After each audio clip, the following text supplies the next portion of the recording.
Here's a cereal box label. You can see the nutrition facts, which is on the side of the box. At the top, there's a section that tells you about how much a serving of this cereal is. So let's zoom in on that. In this particular cereal, the serving size is 1 cup, which looks like this. So the whole rest of this food nutrition facts panel will tell you about the nutrients inside of this amount of cereal. So how many calories in 1 cup serving, how much fat, sugar, etc. So it's really important to know that we're talking about 1 cup as our serving size. In this cereal, the 1 cup serving gives us 190 calories. Let's look at what else this area of the label tells us. 1 cup of cereal gives you 1 gram of fat, no cholesterol, 210 milligrams of sodium, 46 grams of carbohydrate, and 3 grams of protein. That part's pretty easy, but look how underneath the total fat, there are certain types of fat that tells you that these types of fats are part of the total. Same thing down here with the carbohydrate. You'll see total carbohydrate in bold, and then dietary fiber, sugar, and added sugar tabbed in and grayed out. And that's because dietary fiber and sugars are both types of carbohydrates, so they're part of that 46 grams. So if I asked you how many grams of carbohydrate are in this serving of cereal, you'd say 46.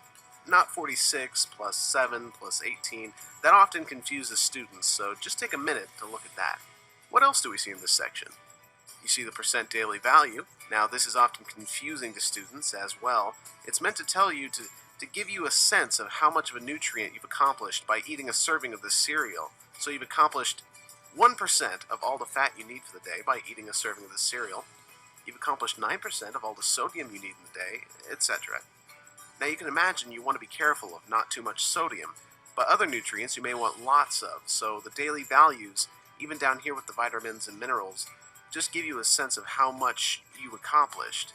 Down here at the bottom, keep in mind some cereals will list a lot more nutrients, as this label only requires listing vitamin D, calcium, iron, and potassium.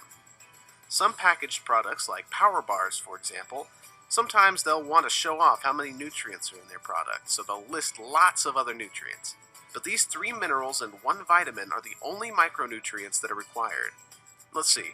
As we work our way down, the footnote includes those daily values that I mentioned, but they are based on a 2,000 calorie diet.